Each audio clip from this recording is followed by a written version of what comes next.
Hello friends. आज हम लेके आए हैं अकाउंटिंग का second chapter that is theory base of accounting. हमने फर्स्ट चैप्टर कर लिया है इंट्रोडक्शन ऑफ अकाउंटिंग और उसमें हमने क्या किया था, बेसिक टर्म्स ऑफ अकाउंटिंग। जैसे मैंने आपको बताया था ये भी एक बिजनेस की लैंग्वेज है, तो आप समझ लीजिए हमने एक लैंग्वेज की तरह उसके अल्फ़ाबेट्स कर लिए हैं। अब हम उसके आगे बढ़ने वाले हैं। जैसे एक इंग्लिश लैंग्वेज के अल्फ़ाबेट्स होते हैं वैसे ही हमने बेसिक टर्म्स ऑफ अकाउंटिंग की। अब हम अगर लैंग्वेज में आगे बढ़ते हैं तो हम क्या करते हैं, रूल्स पढ़ते हैं उस लैंग्वेज के। उसी तरह अकाउंटिंग के भी कुछ रूल्स हैं। अब रूल्स क्यों इंपॉर्टेंट हैं? देखो, आप अपनी लाइफ में देखो कि हमारी लाइफ में रूल्स कितने इंपॉर्टेंट हैं। अगर लाइफ में रूल्स ना हो तो क्या होगा।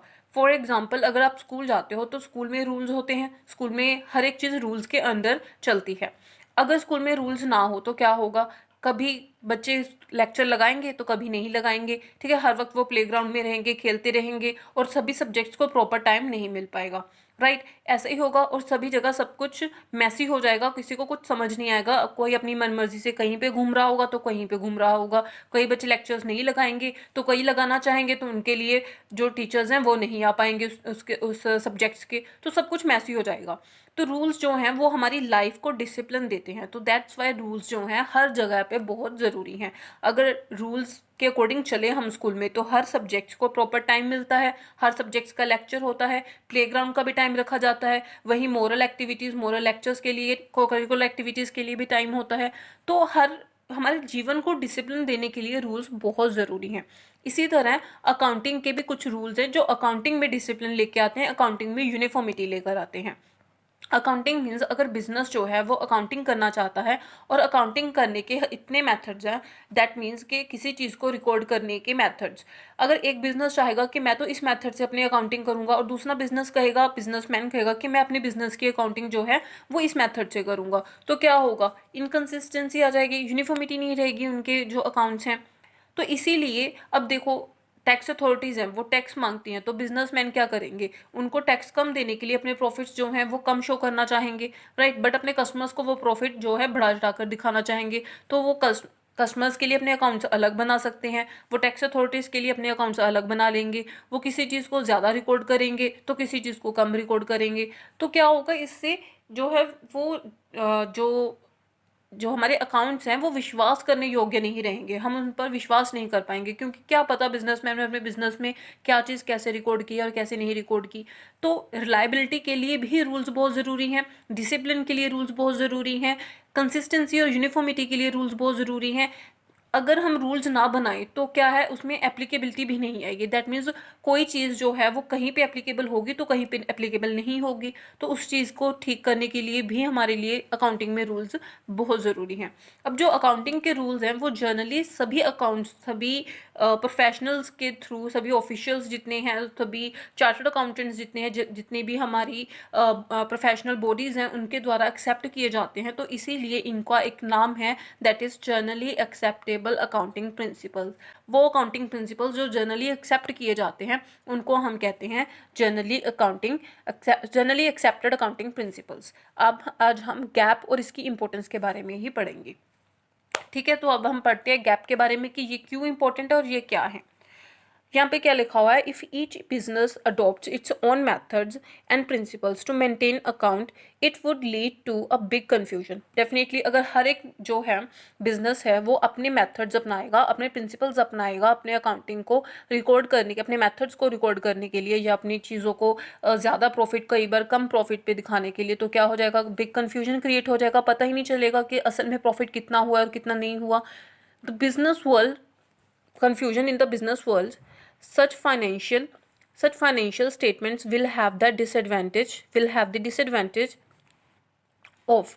अब क्या डिसएडवांटेज होता है, नुकसान होना। तो क्या क्या नुकसान हो सकते हैं अगर हम एक जनरल एक्सेप्टेड अकाउंटिंग प्रिंसिपल्स यानी कि जनरल रूल्स जो हैं हम वो अप्लाई नहीं करेंगे, सब अपना अपना मेथड यूज़ करेंगे, तो क्या क्या डिसएडवांटेजेस हो सकते हैं। इनकन्सिस्टेंसी, यानी कि जो भी अकाउंट्स, जो भी फाइनेंशियल स्टेटमेंट्स बनाई जा रही हैं वो कंसिस्टेंस नहीं होंगी, उनमें यूनिफॉर्मिटी नहीं होगी। लो एक्सेप्टेबिलिटी, उनमें एक्सेप्ट नहीं किया जा सकता उनको। ठीक है, और क्या हो सकता है, and consequently will render the account books unreliable and incomparable। Unreliable क्या होता है, देखो वो अकाउंट्स वो बुक्स जिस पे रिलाई नहीं किया जाता, दैट मीन्स जिस पे विश्वास नहीं किया जा सकता, उनको हम कहते हैं अनरिलायबल। अब जो डिफरेंट डिफरेंट अकाउंटिंग मेथड से बने हुए हैं, क्या हम उन पर विश्वास कर सकते हैं? नहीं कर सकते। तो वो क्या बन जाएंगी? Unreliable and incomparable. दैट अगर देखो एक बिजनेस है, उसके अकाउंट्स में जो मेथड्स अप्लाई हैं, जो प्रिंसिपल्स अप्लाई हुए हैं वो अलग हैं। अगर जो दूसरा है उसमें जो प्रिंसिपल्स अप्लाई हुए हैं वो अलग मेथड्स और अलग प्रिंसिपल्स हैं। तो क्या हम दोनों बिजनेस को कंपेयर कर पाएंगे कि किसमें प्रॉफिट ज़्यादा है, कौन सा बिजनेस ज़्यादा अच्छा कमा रहा है, कौन सा बिजनेस ज़्यादा अच्छे से चल रहा है? हम कंपेयर नहीं कर सकते। तो वो क्या बन जाएगा? इनकम्पेरेबल। तो देखो जब हम रूल्स अप्लाई नहीं करते हैं, जनरली एक्सेप्टेड रूल्स अप्लाई नहीं करते हैं, तो वो इनकन्सिस्टेंसी हो जाती है, उसमें लो एक्सेप्टेबिलिटी होती है, दैट मीन्स उनको एक्सेप्ट नहीं किया जा सकता, अनरिलायबल हो जाते हैं वो, और इनकम्पेरेबल हो जाते हैं। सो इसीलिए the use of different principles of accounting by the accountants of different organisations according to their own suitability will make the financial statements biased. Means कि अगर कोई भी बिजनेस है जो डिफरेंट प्रिंसिपल्स यूज़ करते हैं, different principles according to their suitability, that means अगर वो कम प्रॉफिट दिखाना चाहें तो वो कम चीज़ें रिकॉर्ड करेंगे कम अमाउंट पे, अगर वो ज़्यादा प्रॉफिट दिखाना चाहे तो ज़्यादा पे रिकॉर्ड करेंगे। तो अपनी suitability के अकॉर्डिंग अगर वो अपने प्रिंसिपल्स अप्लाई करते हैं तो उससे क्या होगा? फाइनेंशियल स्टेटमेंट्स बायस्ड, मीन्स कि वो अपनी फेवर में अपनी फाइनेंशियल स्टेटमेंट्स बनाने लगेंगे। ठीक है, तो इससे सब चीज़ जो है बिग कन्फ्यूजन, दैट मीन्स सब कुछ मैसी हो जाएगा, कुछ भी रिलायबल नहीं रहेगा। तो इसीलिए क्या है, in order to make the financial statements more meaningful, acceptable, comparable, consistent, reliable and unbiased, that means अगर हमने हमारी फाइनेंशियल स्टेटमेंट्स जो हैं वो क्या बनानी है? मीनिंगफुल बनानी है। मीनिंगफुल मीन्स उनमें से सही से कुछ मीनिंग निकल कर आए, जो भी चीज़ें रिकॉर्डेड है वो सही तरीके से रिकॉर्ड हो, पता चले कि हाँ कौन सा सच में जो प्रॉफिट हुआ है वो कितना है। एक्सेप्टेबल, वो जो सही से यूनिफॉर्मिटी होगी, जिनमें कंसिस्टेंसी होगी जिन अकाउंट्स में, तो ऑब्वियसली वो एक्सेप्टेबल होंगी, वो रूल्स एक्सेप्टेबल हों। कंपेरेबल हों फाइनेंशियल स्टेटमेंट्स, यानी कि एक बिजनेस के अकाउंट दूसरे बिजनेस के अकाउंट से कंपेयर किए सकते हों, तभी कंपेयर किए जा सकेंगे ना जब दोनों के प्रिंसिपल, दोनों के मेथड सेम होंगे। कंसिस्टेंसी, यूनिफॉर्मिटी बनेगी उसमें, रिलायबल होंगे, विश्वास करने योग्य होंगे, और अनबाइस्ड होंगे, दैट मीन्स उसमें ऐसा नहीं होगा कि वो एक पर्सन के फेवर के अकॉर्डिंग बनाए गए हैं। ठीक है, तो ये इस तरह से अगर हम फाइनेंशियल स्टेटमेंट्स बनाना चाहते हैं तो uniform system of accounting based on generally accepted accounting principles is followed. That means हमें एक यूनिफॉर्म सिस्टम ऑफ अकाउंटिंग जो है वो फॉलो करना पड़ेगा, और वो किस पे बेस्ड होगा? जनरली एक्सेप्टेड अकाउंटिंग प्रिंसिपल्स, तो वो गैप पे बेस्ड होना चाहिए।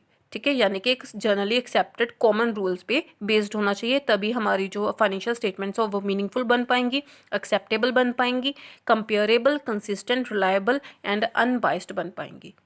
ठीक है, तो इससे हमें क्या समझ में आता है? गैप समझ में आता है। वो जनरल रूल्स होते हैं जो जनरली एक्सेप्टेड होते हैं, सभी उनको एक्सेप्ट करते हैं, जो फाइनेंशियल स्टेटमेंट में रिलायबिलिटी लेकर आते हैं, कंसिस्टेंसी लेकर आते हैं, यूनिफॉर्मिटी और कंपेरेबिलिटी लेकर आते हैं। और इसी से हमें नीड और इम्पोर्टेंस भी मिल चुकी है गैप की, कि गैप क्यों इंपॉर्टेंट है? ताकि financial statements meaningful, reliable, comparable, consistent और अनबाइस्ड हैं, जो एक्सेप्टेबल हैं, वो बन सके। ठीक है, इससे हमें गैप की इंपॉर्टेंस पता चलती है, गैप का डेफिनेशन पता चलता है कि गैप क्या है। गैप जो है जनरली एक्सेप्टेड रूल्स हैं और अकाउंटिंग प्रिंसिपल्स हैं जो अकाउंट्स में यूज़ किए जाते हैं इन चीज़ों के लिए। ठीक है, तो हम एक इसकी डेफिनेशन भी देख लेते हैं।